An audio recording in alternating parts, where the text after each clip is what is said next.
Class 10 के सभी छात्रों का एक बार फिर स्वागत है। गणित दर्पण चैनल पर हम पढ़ रहे हैं संजीव की डैश वर्क और हमारे टोटल 20 प्रश्न आए हैं, मॉडल पेपर फर्स्ट से हो गए। उन वीडियो को आप प्लेलिस्ट में जाके जरूर देखना। नेक्स्ट आगे बढ़ते हैं और 21वां प्रश्न करते हैं जो कि काफी इंपॉर्टेंट है और इस टाइप का प्रश्न आपको 100% एक देखने को मिलेगा। यानी कि निम्न रेखिक समीकरण युग्म को आलेखी विधि द्वारा हल कीजिए। आपको ग्राफ वाला एक प्रश्न मिलेगा और वो मिलेगा 4 नंबर का। ठीक है, तो यहाँ पे इस वीडियो के अंदर आप कंप्लीटली ध्यानपूर्वक अगर समझेंगे तो मुझे नहीं लगता आपको कोई अन्य वीडियो देखने की जरूरत पड़ेगी। 100% आपको समझ में आ जाएगा और 4 नंबर आपके बोर्ड एग्जाम के अंदर फिक्स हो जाएंगे। साथ ही आपको कहना चाहूंगा कि आप इस वीडियो को अंत में फीडबैक जरूर देना है। अगर समझ में पूरा आता है तो लाइक जरूर करना ताकि मुझे पता चलेगा कि समझ में आ रहा है या नहीं, क्योंकि मैं दो तरीके से कंटिन्यू पढ़ा रहा हूँ। व्हाइट बोर्ड पे भी पढ़ा रहा हूँ और पेन टैबलेट के द्वारा कंप्यूटर के माध्यम से भी पढ़ा रहा हूँ। तो आपको किस में समझ में आ रहा है बेहतर तरीके से, आप मुझे फीडबैक जरूर देना है अपना कि आपको समझ में आ रहा है कंप्यूटर के द्वारा या नहीं। ठीक है, तो आगे बढ़ते हैं। यहाँ पे लेता हूँ मैं इसको नेक्स्ट पेज पे। यहाँ पे प्रश्न के अंदर सबसे पहले आपको समीकरण देखने को मिलेंगे, उनमें आपको नाम देना है समीकरण नंबर 1 और समीकरण नंबर 2। ठीक है, सबसे पहले नाम ही दे देता हूँ, समीकरण नंबर 1 और समीकरण नंबर 2। बस हमेशा ध्यान रखना है जो भी आपको समीकरण देखने को मिलते हैं उनका नाम दे दो। सबसे पहला काम तो ये समीकरण नंबर 1 और समीकरण नंबर 2। अब एक एक समीकरण को सॉल्व करेंगे और उनसे बनाएंगे पहले टेबल। ठीक है, तो यहाँ पे मैं ले लेता हूँ पहला समीकरण, समीकरण नंबर 1 से, समीकरण फर्स्ट से। ठीक है, फर्स्ट समीकरण ले लिया और पहला समीकरण क्या है, 3x माइनस 5y बराबर 1। ठीक है, तो यहाँ लेता हूं मैं 3x माइनस 5y बराबर 1। अब इसमें करना क्या है, देखिए हल करने का मतलब ये होता है कि एक चर में मान लाना। देखिए यहाँ पे x चर है और y है वो चर है, तो या तो x को लेफ्ट हैंड साइड में रख दो या फिर y को लेफ्ट हैंड साइड में रख दो। तो मैं आपको एक ही बताता हूँ, आप x को हमेशा रखो लेफ्ट हैंड साइड में और y को पक्षांतर कर दो बस, क्योंकि x पहले आता है हमेशा और y है वो बाद में। तो आपको बस एक ही बात ध्यान रखना है, x को इधर रख दो। तो यहाँ पे मैं क्या करता हूँ, पहले 3x को इधर ही रखता हूँ एक बार और बराबर के उस साइड भेज देता हूँ 5y को। ठीक है, ये माइनस का जो 5y है पक्षांतर होके इधर जाएगा तो क्या आ जाएगा, प्लस का 5y। ये सबको पता होगा कि जब भी माइनस वाली कोई राशि है पक्षांतर होके दूसरी साइड जाती है तो क्या हो जाता है, प्लस। अगर प्लस होता तो क्या करता मैं यहाँ पे माइनस, यानी प्लस का माइनस, माइनस का प्लस। ये हो गया। अब आपको क्या करना है, यहाँ से जो x के पास में ये 3 है इसको भी पक्षांतर करो, यानी गुणा में आगे जाके ये भाग में चला जाएगा नीचे। ठीक है, तो ये x है, x के साथ में जो 3 था वो हट के सीधा यहाँ नीचे भाग में आ जाएगा। तो मैं लगा देता हूँ नीचे 3, 1 प्लस 5y बाय 3। अब ये जो समीकरण है यानी x बराबर 1 प्लस 5y बाय 3, ठीक है, ये पूरी तरह से सॉल्व हो गया है। इसका नाम देना है समीकरण नंबर 3। ठीक है, अब इस समीकरण 3 से हम एक टेबल बनाएंगे जिसका नाम देंगे सारणी फर्स्ट। ठीक है, सारणी फर्स्ट, और यहाँ पे हम मान निकाल देते हैं 2। आपको सिर्फ 2 ही मान निकालना है, ज्यादा निकालने की जरूरत नहीं है। आपके आराम से ग्राफ है वो 2 से बन जाएगा और एग्जाम में टाइम वेस्ट भी नहीं होगा, जल्दी से हमारा 2 मान निकल जाएंगे। ठीक है, तो यहाँ मैं 2 मान निकाल देता हूँ, x और y। अब देखो यहाँ पे, अब निकालने का तरीका क्या है, आप चाहें तो ये फेर वर्क कर सकते हैं और चाहो तो रफ कार्य भी कर सकते हैं। तो मैं आपको यहाँ पे बता देता हूँ कि क्या करना है मान निकालने के लिए। आप प्रैक्टिस के बाद में मौखिकली भी निकाल सकते हैं, परंतु आपको हल करना पड़ेगा। देखिए ये समीकरण लेना है 3, समीकरण 3 को मैं लिख रहा हूँ यहाँ पे, x बराबर 1 प्लस 5y बाय 3। ये समीकरण है, मैंने यहाँ लिखा है। ठीक है, अब आपको क्या करना है, y के स्थान पर सबसे पहले 0 रख के देखना है। देखिए 0 अगर मैं यहाँ पे रखूंगा तो क्या स्थिति आएगी, देखिए x बराबर 1 प्लस 5 इंटू 0 बट्टा 3। हल करो इसको, 1 प्लस 5 का गुणा 0 से करेंगे तो क्या आएगा 0, फिर बट्टा 3, 1 और 0 मिलके कितने हो गए, 1 और 1 बट्टा 3 आ रहा है। ठीक है, यानी कि 1 बट्टा 3 ये पूरा पूरा पूर्णांक नहीं आ रहा है, इसलिए छोड़ो, हमें y के स्थान पर 0 है वो रखना ही नहीं। आपको वही मान रखना है जिसके अंदर 3 का भाग पूरा पूरा चला जाए। बस इस बात का ध्यान रखना है, जब भी समीकरण मिले आपको मान है वो पूरे पूरे ही लाने की कोशिश करना। पॉइंटों में यदि लाऊंगे तो आपके ग्राफ पेपर पे निरूपित करने में दिक्कत होगी। तो यहाँ पे मैं ऐसा मान रखता हूँ जिसमें 3 का भाग पूरा पूरा चला जाए। तो देखिए y के स्थान पर यदि मैं 1 रखूंगा तो 3 का भाग पूरा पूरा चला जाएगा। देखिए कैसे, x बराबर 1 प्लस 5 इंटू ये जो y है इसके स्थान पर मैं 1 रख रहा हूँ बट्टा 3। 1 प्लस 5 का गुणा 1 से कर दो, कितने आ गए 5, और नीचे 3 है। 1 और 5 मिलके कितने हो गए 6, और 3, 6 में 3 का भाग जाता है कितनी बार 2 बार। तो पूरा पूरा आ गया x का मान 2। यानी कि यहाँ पे x और y के मान हमारे निकल गए। देखो y के स्थान पर जब मैंने 1 रखा तो मुझे x का मान कितना प्राप्त हुआ 2। ठीक है, एक काम हो गया।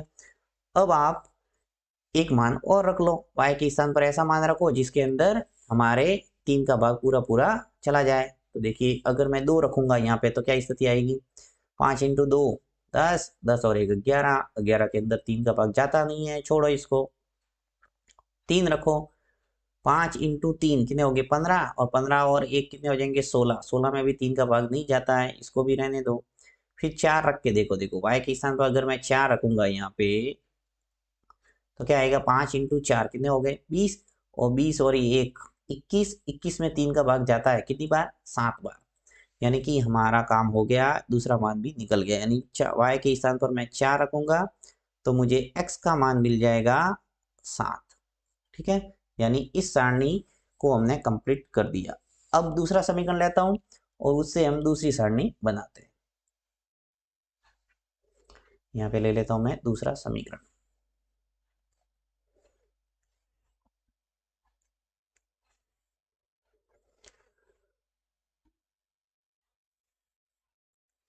चलिए यही ले लेता हूं।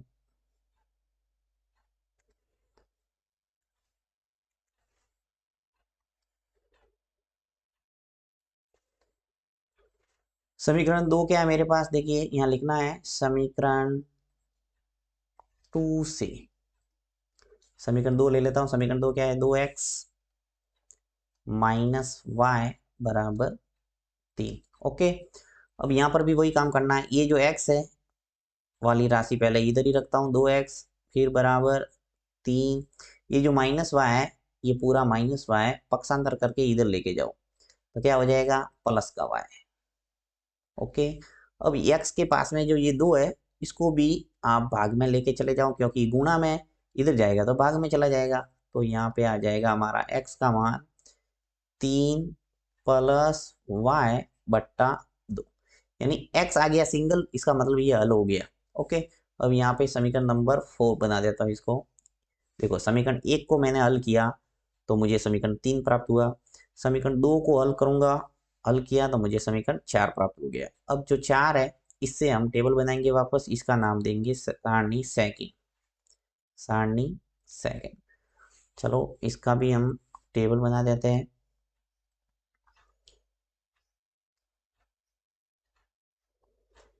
यहाँ पर भी 2 मान निकालता है, और 2 मान ऐसे ऐसे निकालेंगे जिसके अंदर इजीली भाग है वो चला जाएगा।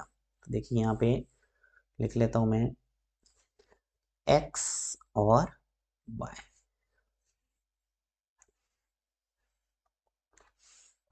यहाँ पर भी सॉल्व करके बताता हूँ। देखो आपको x बराबर मेरे पास समीकरण क्या है 4, 3 प्लस वाई बट्टा 2। ओके, तो x बराबर ये जो 3 है प्लस ये y है उसके स्थान पर हमें अलग अलग मान रख के देखना है।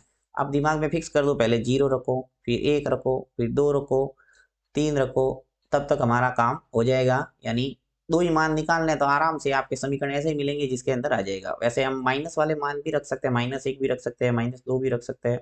ठीक है, तो जो भी आपको उचित लगे प्रैक्टिस के माध्यम से इजीली आप रख पाएंगे और मान निकाल पाएंगे। तो यहाँ पे देखिए y के स्थान पर जैसे मैं 1 रखता हूँ, चलो 0 रख के बता तो क्या आएगा, 0 रखेंगे तो क्या आएगा 3 और 0 3, और 3 बटा 2, यानी भाग नहीं जाता है, छोड़ो इसको नहीं रखना। मैं यहाँ पे आपको रख के बताता हूँ। अब 1 1 रखूंगा तो क्या आएगा, देखिए 3 प्लस 1 बट्टा 2, यानी 4 और 4 बटा 2। 4 में 2 का भाग गया कितनी बार 2 बार। यानी कि मेरे एक मान तो निकल गया। y के स्थान पर जब मैंने 1 रखा तो मुझे x का मान कितना प्राप्त हुआ, 2। अब एक मान और रख लो, चाहो तो 0 रख, 3 रख सकते हैं। देखिए -3 भी रख सकता हूँ मैं, एक माइनस वाला मान भी रख के आपको बता देता हूँ, जिसे समझ में आएगा कि माइनस वाला मान है वो किस ढंग से रखते हैं। ठीक है, यहाँ पे चलो x बराबर जैसे 3, देखिए प्लस का y है, यहाँ पे y के स्थान पर मैं रख रहा हूँ माइनस का 3, तो ये -3/2। तो 3 में से 3 गया, क्या बचा 0, और 0/2, यानी 0 में 2 का भाग देंगे तो क्या आएगा 0। यानी किसी संख्या का अगर 0 में भाग देते हैं तो हमेशा 0 आता है। तो y के स्थान पर जब मैंने 3 रखा तो मुझे x का मान कितना प्राप्त हुआ है, 0। यानी इस सारणी के भी 2 मान मुझे प्राप्त हो गए हैं।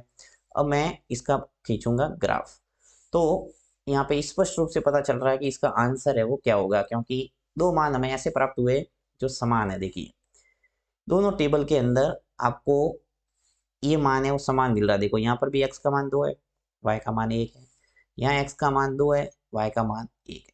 यानी कि 2 और 1, x बराबर 2 y बराबर 1 इसका उत्तर होगा। ये उत्तर तो फिक्स हो गया है। तो चलिए हम ग्राफ पेपर पे चलते हैं और इसको खींचते हैं इसका ग्राफ। तो यहाँ पे मैं नेक्स्ट पेज पे चलता हूँ। अब देखिए यहाँ पे इस टाइप का आपको ग्राफ पेपर मिलेगा, और ग्राफ पेपर पे आपको x अक्ष और y अक्ष खींचना पड़ेगा सबसे पहले। तो x अक्ष और y अक्ष मैंने खींच के रखा है, देखिए, ताकि टाइम वेस्ट नहीं हो आपका। यहाँ पे ये तो है पूरा x अक्ष, ठीक है। ये जो मैंने खींचा है वो क्या है, x अक्ष। यहाँ पे नाम लिख लेता हूँ मैं, x0 और x', ठीक है। यहाँ पे ऐसे बना दो। उसके बाद ये जो खींचा है मैंने इसको कहते हैं y अक्ष, तो y ओके। फिर पैमाना मानना है। पैमाने के भी आपके नंबर होते हैं, इसलिए आपको ध्यान देना है पैमाना। देखिए x अक्ष पे, यानी x अक्ष पे आपके क्या पैमाना माना था, यहाँ पे 1 सेंटीमीटर बराबर 1 इकाई मान देता हूँ, 1 इकाई।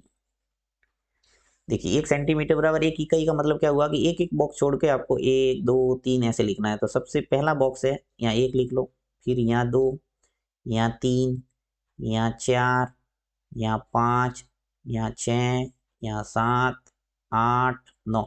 आपको हमेशा ध्यान रखना है ग्राफ पेपर पे जो गहरी गहरी लाइन होती है डार्क वाली, वहां पर ही आपको अंक को निर्धारित करना है, ठीक है। उसके बाद में इधर माइनस में आते हैं, -1, -2, -3, -4, -5, ओके।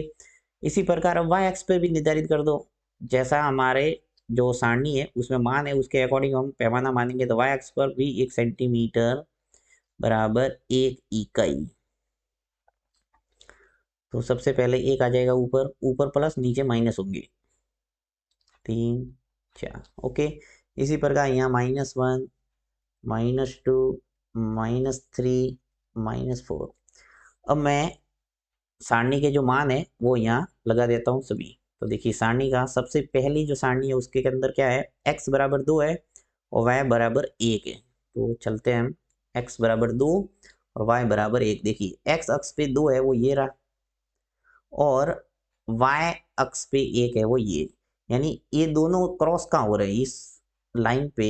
ये जो लाइन खींचेंगे हम सीधी और यहाँ से खींचेंगे तो ये जो बिंदु है यहाँ पे क्रॉस हो रहा है।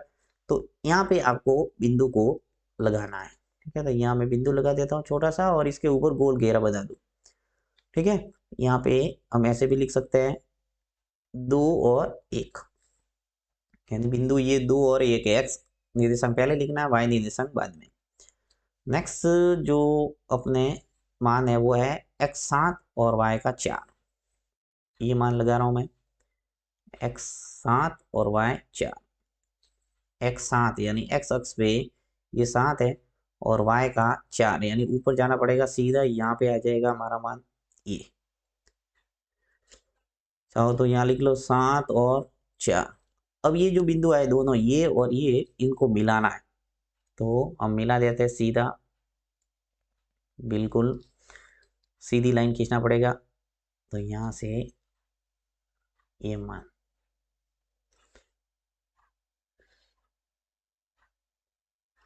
ठीक है। उसके बाद में दूसरा टेबल पकड़ना है, तो दूसरा टेबल से भी मान लिख लेते हैं। एक तो वही है 2 और 1 है, यानी सेम ही है। दूसरा आपको लगाना है 0 और 3, x का 0 और y का 3,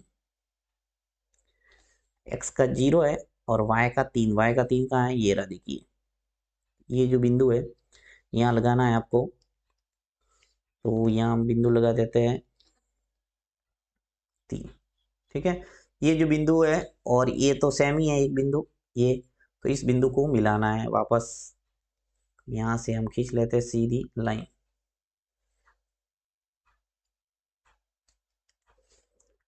लाइन हमेशा आपकी सीधी आएगी बिल्कुल।